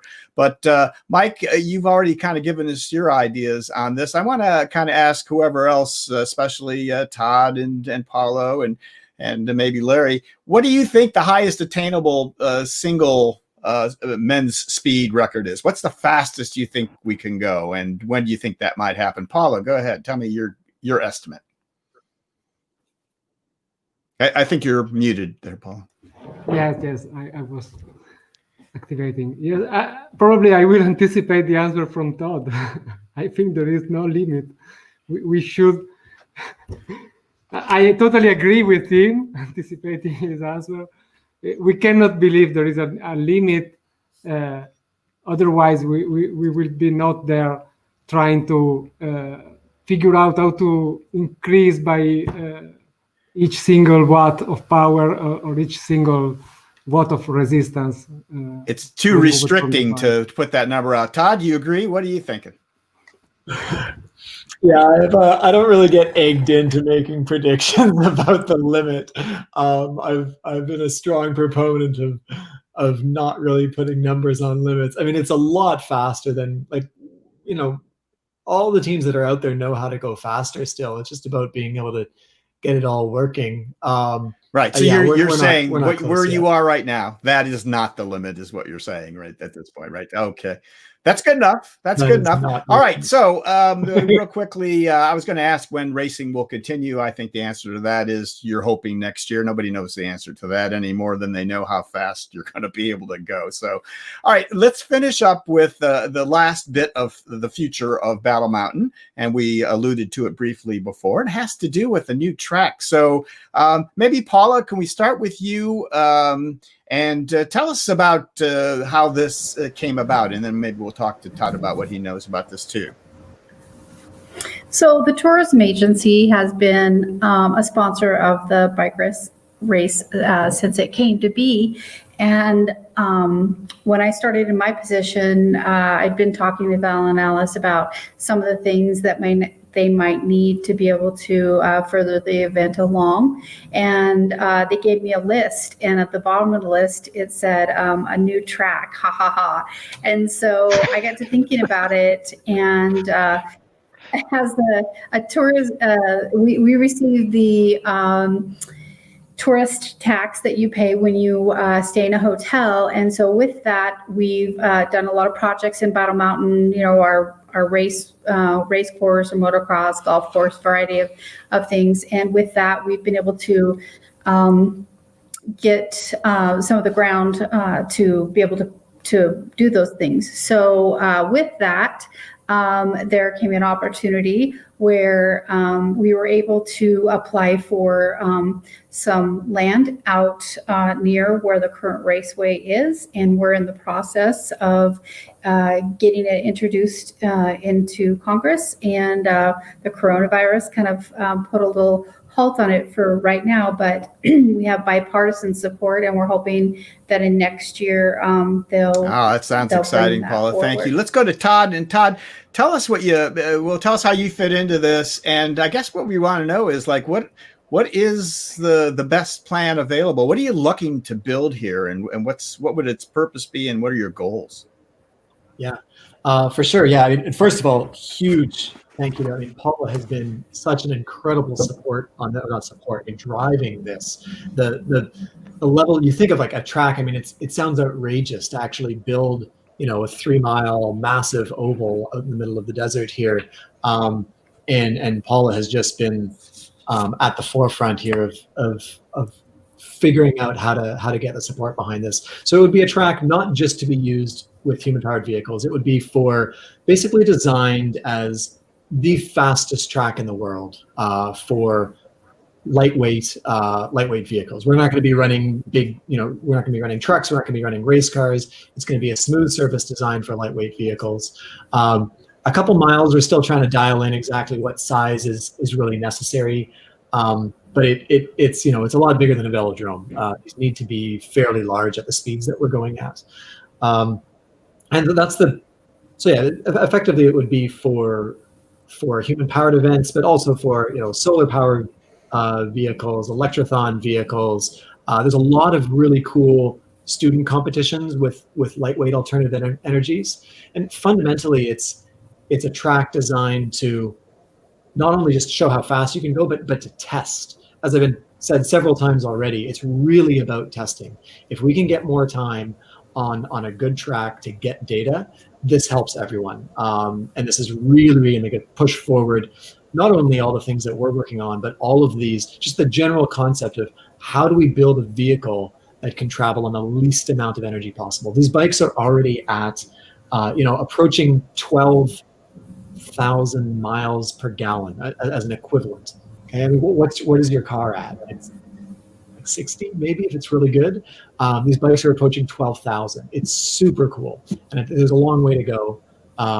And this track, I think, would be the biggest enabler of all of this. So cool that you can apply what you may learn at a track like this to the sustainability problems that we are all facing right now, and hopefully be able to improve that around the world. So, Todd, thank you so much for that. And guys, I think with that, we're going to probably bring this discussion to a close. So, with that, I want to thank all of my wonderful guests who were just so great in bringing out the story of Battle Mountain and their part in it and the future of it. So Mike and Paolo, Larry and Lucrezia, Todd, Arnold, and Paula, thank you all so very much for spending the time beforehand and getting set up and doing the show for us today, which has gone a little long. So we sure appreciate that. My best to all of you. And let's all hope for a nice Battle Mountain World Human Speed Challenge event in 2021, huh? Yeah. So thank you all, guys. Thank you so much. Thank you. Thanks, everyone. Great. All right. Everyone next year. Okay, great. Thank you, Paula. All right, guys, let's finish up with a thanks to our sponsors who made this wonderful show possible. Let's take a look at that slide if we could. Jersey Bents, thank you so much. Bicycle Evolution, Laidback Cycles, Connecticut Yankee Peddler, and Recumbent CycleCon, Trailside Trikes, Angletech, Ice Trikes, and TerraCycle. Thanks to the wonderful sponsors that made this show possible. Now, quickly, what's coming up on the next Laidback Bike Report? Our next regular webcast will be actually a week from today. Next Sunday, November 8th, 2 p.m. Eastern Time. It will be Nina Paley, an amazing bent rider. She collects them. She rides them. She doesn't even have a car. She's an artist. She's an animator. Amazing young lady that I think you all enjoy meeting. So Nina Paley next Sunday on the Laidback Bike Report. Now, how can you support the Laidback Bike Report and the things that we do? Well, you can like us on Facebook, subscribe to our YouTube channel, and learn a lot more about us by clicking on that eye right there. And you go to our website where you can find a lot more information on the Laidback Bike Report. And you also see a little link to Patreon where you can support us for as little as $1 a month. We'd appreciate that as well. Thanks, guys. And if you can't support us monetarily, just watch the show, comment. We love all of our viewers. So thanks for that. And thanks to our crew members. Who do we have here? Well, that's all right. Yeah, there's Trey and buried in there, there's Larry. So, guys, thanks so much. That was yeoman's duty, as always. A skeleton crew for the Halloween times. That worked out great, so we really appreciate that. So, goodbye to you guys, and thanks to again to all my panelists, and thanks so much, especially to all of you watching us today and watch us on every show. So, we sure appreciate that. So, until our next webcast, from all of us here at the Laidback Bike Report, so long, bent riders.